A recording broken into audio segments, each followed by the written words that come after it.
فرمایا وَلُوطًا إِذْ قَالَ لِقَوْمِهِ أَتَأْتُونَ الْفَاحِشَةَ مَا سَبَقَكُم بِهَا مِنْ أَحَدٍ مِنَ الْعَالَمِينَ۔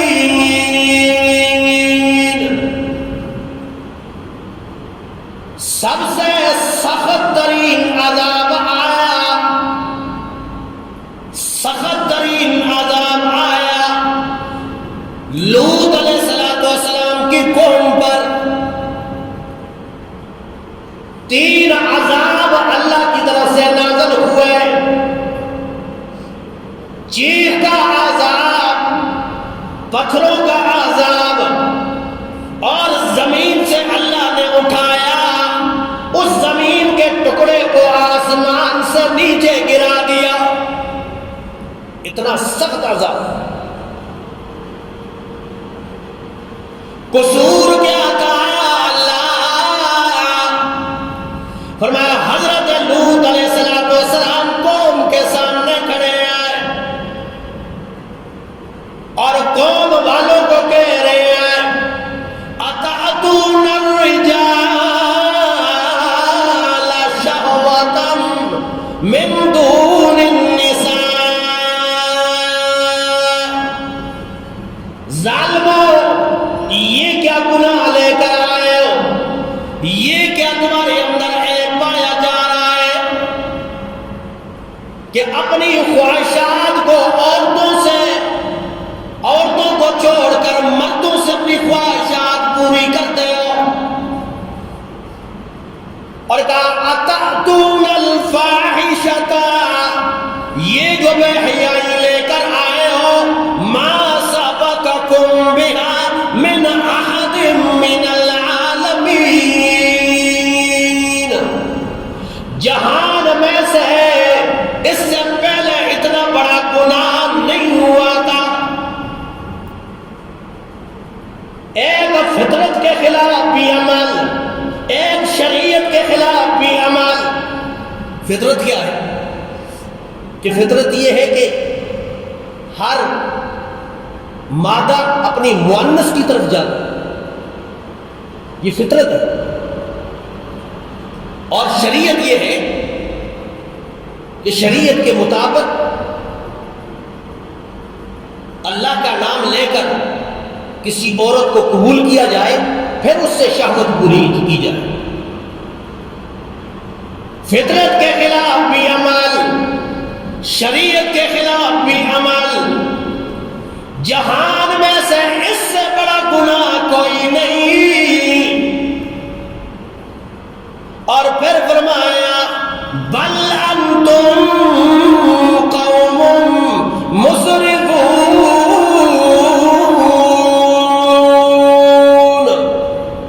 بلکہ تم شریعت سے اسراف کرنے والے ہو، حد سے بڑھنے والے ہو۔ کتنا بڑا گناہ! قرآن مجید میں کثرت کے ساتھ ان کا ذکر ہے، اس قوم کا۔ سورہ عنکبوت میں فرمایا کہ یہ لوگ راز زنی کیا کرتے تھے، ڈاکہ زنی کیا کرتے تھے۔ اور حدیث شریف میں ان کے 10 عیوب بیان کیے گئے، 10 عیوب۔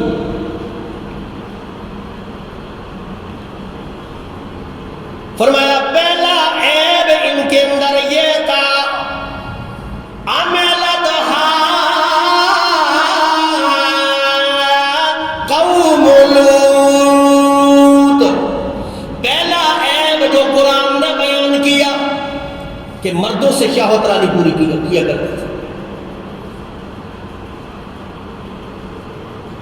اور دوسرا عیب وَرَمْيُهُمْ بِالْجَلَائِكِ وَالْحَزْمِ، راستے میں بیٹھ جایا کرتے، راستے میں، اور کوئی راہ گزر چلنے والا راہ گزرتا تھا تو اسے چھپ کے کنکریاں مارا کرتے تھے۔ کرنے کی نیت سے کہ یہ تنگ ہو اور یہ پریشان ہو، اور پھر ہنسی اور مذاق، تمسخر، ٹھٹا۔ آج بھی آپ دیکھیں بعض علاقوں کے اندر لوگ مذاق اڑاتے ہیں، ایک دوسرے کا مذاق اڑایا جاتا ہے، یا ہماری محفلوں میں دیکھیے آپ، ایک موضوع بتا دیتے ہیں ایک بندے کو، اور ہر بندہ اس کے عیوب بیان کرتا ہے۔ کسی کے ذات کا مذاق اڑایا جاتا ہے، کسی کے چال کا مذاق اڑایا جاتا ہے، کسی کے انداز بیان کا مذاق اڑایا جاتا ہے۔ فرمایا یہ لوگوں کے ساتھ تبسم اور مذاق کرنا یہ لوط علیہ السلام کی قوم کی خرابیوں میں سے ایک خرابی ہے۔ قرآن نے تو صرف ایک وجہ بیان کی ہے، احادیث میں 10 عیوب ہیں۔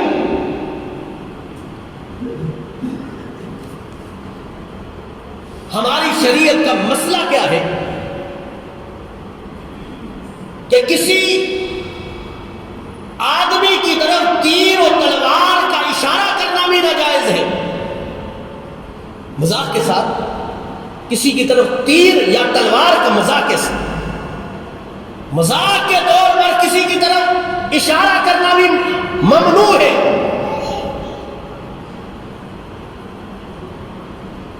یا کوئی آدمی آپ سے کوئی چیز مانگے، تیز دار چیز، مثلا کینچی مانگتا ہے، چھری مانگتا ہے، ہماری شریعت کا مسئلہ ہے کہ اسے دستے کی طرف سے اس کو دیا جائے۔ ممکن ہے آپ دیں اسے اور خطا آنا اس کو لگ جائے۔ ہماری شریعت نے تو اتنا احتیاط کی ہے،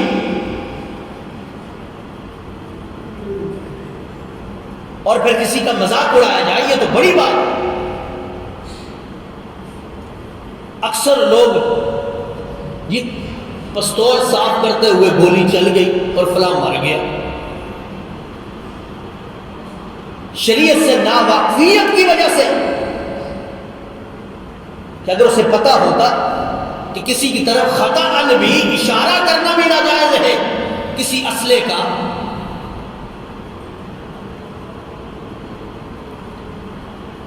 تو فرمایا نبی مہربان صلی اللہ تعالی علیہ وسلم نے کہ دوسرا عیب اس قوم کے اندر یہ پایا جاتا کہ کنکریوں کے ساتھ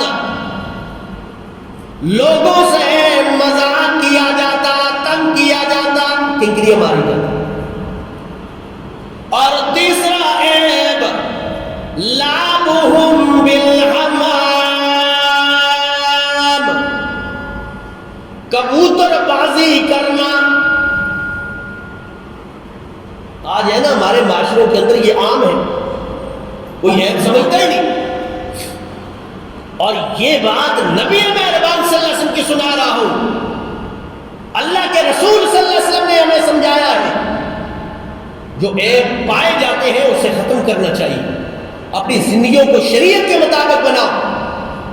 فرمایا تیسرا عیب یہ ہے، فرمایا کبوتر بازی کیا کرتے تھے، اور شریعت نے بتلایا کبوتر پالنا منع نہیں ہے۔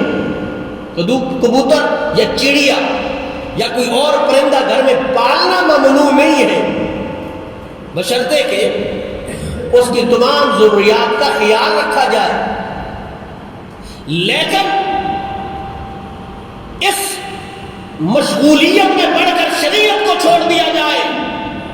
اب کھیل تماشا کوئی آدمی کھیل کھیلتا ہے، یہ ممنوع نہیں ہے۔ کھیلتے کھیلتے نماز رہ جائے، اس میں اتنا مشغول ہوا کہ نماز رہ جائے، شریعت کے احکام رہ جائے، فرمایا پھر وہ عمل شیطانی عمل بن جاتا۔ کبوتر بازی میں اتنا مشغول ہوا یا پرندے پالنے میں اتنا مشغول ہوا، اسے ہوش ہی نہیں رہا، نماز چلی گئی۔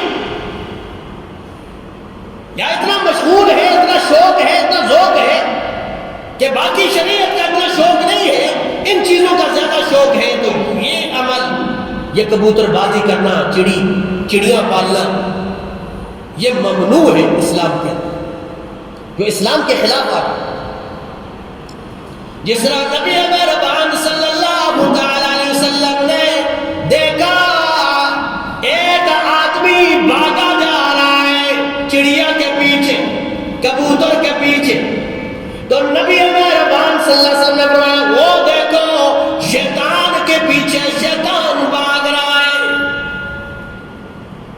کتنا سخت جملہ ہے، شیطان کے پیچھے شیطان بھاگ رہا ہے، یعنی اتنا مشغول ہو گیا، اور مشغول کرنے والا بھی شیطان، مشغول ہونے والا بھی شیطان بن گیا۔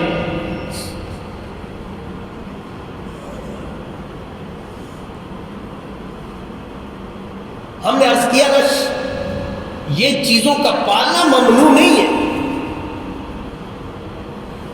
بلکہ ساتھ ساتھ شریعت کا بھی خیال رکھا جائے، اس پر بھی عمل کیا جائے، اور ساتھ ساتھ یہ چڑیا اور باقی کبوتر پالتا ہے تو ممنوع نہیں، اس کے ضروریات کا خیال رکھا جائے۔ حتیٰ کہ نبی مہربان صلی اللہ علیہ وسلم نے جہنم کے اندر جا کر معراج کی رات ایک عورت پیٹ اس کا پھٹا ہوا ہے اور آنتوں کے گرد چکر لگا رہی ہے، فرمایا جبرائیل یہ کون سی عورت ہے؟ فرمایا اے اللہ کے نبی صلی اللہ علیہ وسلم، یہ وہ عورت ہے کہ جس نے بلی پالی ہوئی تھی اور ایک دن دودھ میں منہ ڈالا اس نے اور بلی نے دودھ پی لیا، اس نے بلی کو پکڑا، بھوکا پیاسا رکھا، حتیٰ کہ وہ شور مچانے لگی، لوہے کی سلاخ تھی ماری، پیٹ اس کا پھٹ گیا اور آسمان کی طرح منہ کر کے مر گئی بلی۔ فرمایا اے اللہ کے نبی 500 سال گزر چکے ہیں، ابھی تک اس بلی کا حساب ختم نہیں ہوا۔ جانوروں کے حقوق بھی ہے نا، یہ جانور پالو تو پھر اس کے حقوق بھی ادا کرو، اور پھر حقوق کو ادا کرتے کرتے آپ یہ نہ ہو کہ شریعت ساری چلی جائے، عبادات میں آپ سستی اور کائلی کرنے لگ جاؤ۔ تو تیسرا عیب لوط علیہ السلام کی قوم کا کہ کبوتر بازی کیا کرتے، اور چوتھا عیب وَضَرْبُ الطُّفُوفِ، ڈول بجایا کرتے تھے، ڈول بجانا یہ اپنی بات نہیں ہے، شریعت کی بات بتا رہا ہوں۔ آج دیکھیں زمین کی کٹائی کا ٹائم ہو تو پھر ڈول بجتی،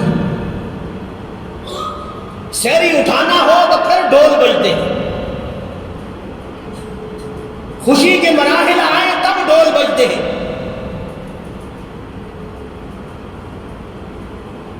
ڈول کو سن کے، ڈول کے بغیر نہ ہماری شادیاں ہیں نہ ہماری خوشیاں ہیں، ایسے عادت پڑی۔ اور لوط علیہ السلام کی قوم کی خرابیوں میں سے ایک خرابی ہے، اللہ کے عذاب کو دعوت دینے والے جو اسباب ہیں ان میں سے ایک سبب یہ بھی ہے۔ اور نمبر 5 فرمایا وَشُرْبُ الْخُمُورِ، شراب پیتے، شراب پینا یا نشہ آور چیزیں استعمال کرنا۔ ہمارے معاشرے میں آپ دیکھیں شراب نوشی اور جو چیزیں ہیں نشہ آور یہ عام ہے۔ جسے عیب سمجھا ہی نہیں جاتا، حالانکہ یہ اللہ کے عذاب کو دعوت دینے والی چیز ہے۔ اور نمبر 6 والسفر، اور سیٹیاں بجانا، سیٹیاں بجانا یہ حضرت لوط علیہ السلام کی قوم کی خرابیوں میں سے خرابی تھی۔ کوئی غمی ہو، کوئی شادی ہو، کوئی خوشی کا مرحلہ ہو، آپ دیکھیں وہاں سیٹیاں بجائی جاتی، کھیل کے میدان ہو آپ دیکھیں، اور فرمایا والتصفیق، تالیاں بجانا، سیٹیاں بجانا، شور شرابے کرنا، جس طرح کافروں کے بارے میں فرمایا لا وقال الذين كفروا لا تسمعوا لهذا القرآن والغوا فيه لعلكم تغلبون۔ کافر لوگ کہتے تھے کہ اللہ کے نبی کا کلام نہ سنا کرو، قرآن نہ سنا کرو، اور جب قرآن پڑھا جائے تو شور مچایا کرو، تاکہ لوگوں تک کلام پہنچے ہی۔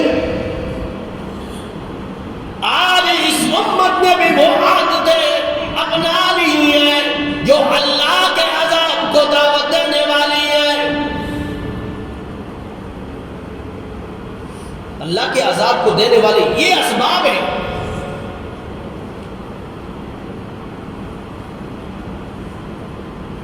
دوستو یہ باتیں تو بڑی تلخ ہیں لیکن حقیقت میں مبنی ہے نا۔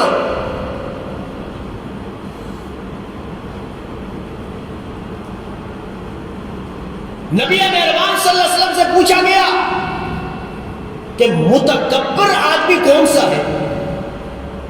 کیا تکبر کرنے والا وہ آدمی ہے کہ جو اچھا کھانا کھاتا ہو، اچھا لباس پہنتا ہو، اچھی سواری پہ سوار ہوتا ہو، اعلیٰ لباس، اعلیٰ کھانا، اعلیٰ سواری پہ بیٹھا ہوا آدمی کیا متکبر ہے؟ تو نبی مہربان صلی اللہ تعالی علیہ وسلم نے فرمایا لا، نہیں، متکبر آدمی وہ نہیں ہے کہ جو اچھا کھانا کھاتا ہو، اچھا لباس پہنتا ہو، اچھی سواری پہ سوار ہوتا ہو، بلکہ تکبر دو چیزوں کا نام ہے، ایک بطر الحق وغمط الناس،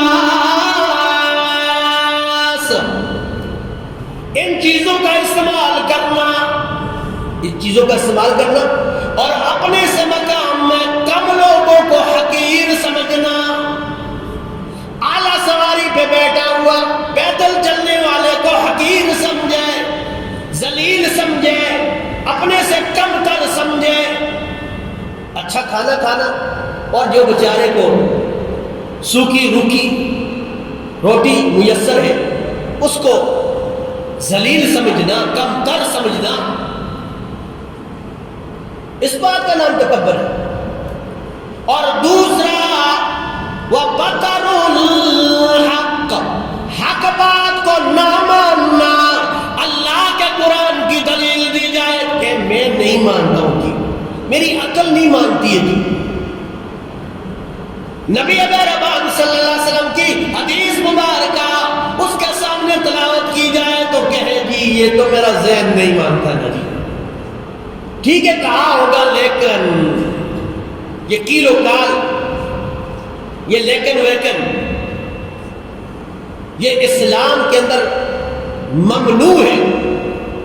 ہم نے اکثر عرض کرتا رہتا ہوں یہ بات کہ نبی مہربان صلی اللہ تعالی علیہ وسلم خطبہ ارشاد فرما رہے تھے، ایک آدمی سامنے سے اٹھا تو نبی مہربان صلی اللہ علیہ وسلم نے فرمایا اجلس، بیٹھ جا، کہ خطبے کے دوران نہیں اٹھنا چاہیے، بیٹھ جاؤ۔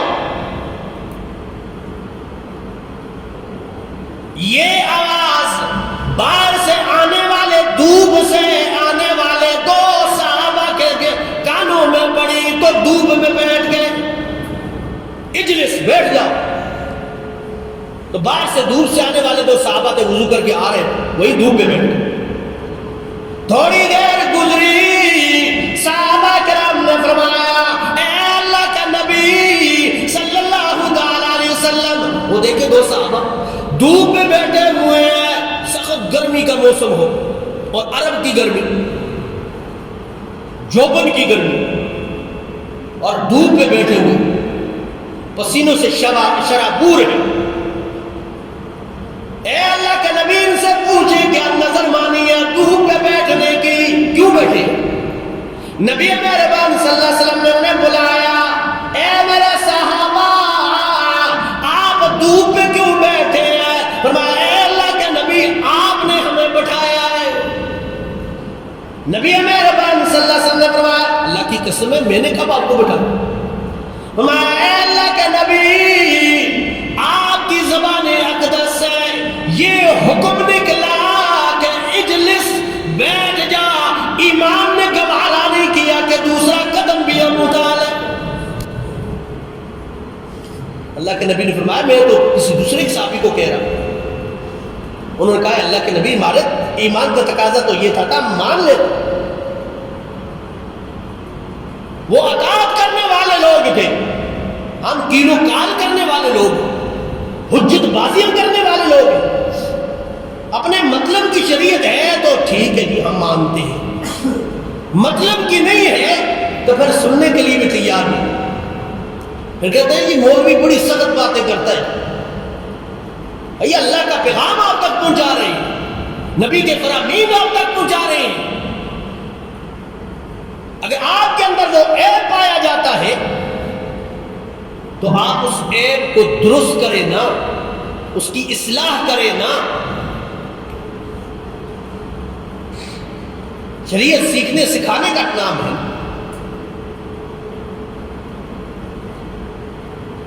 اس لیے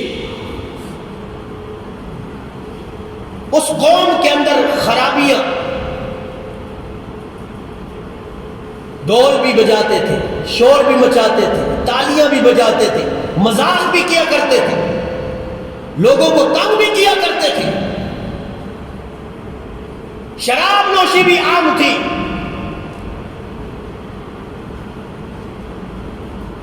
اور ریشم کا لباس بھی پہنتے تھے. یہ عیب تھا اس قوم کا. اور اللہ نے جب عذاب بھیجا تو 3 عذاب ان پہ بھیجے. فرمایا فَأَخَذَتْهُمُ الصَّيْحَةُ مُشْرِكِينَ.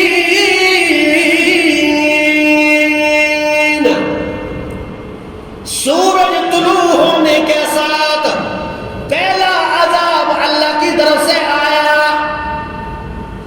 کہ ایک چیخ کا عذاب آیا. چیخ ماری فرشتے نے، ان کے کلیدے پھٹ گئے.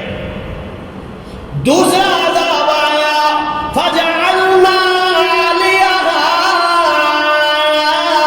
سَافِلَهَا.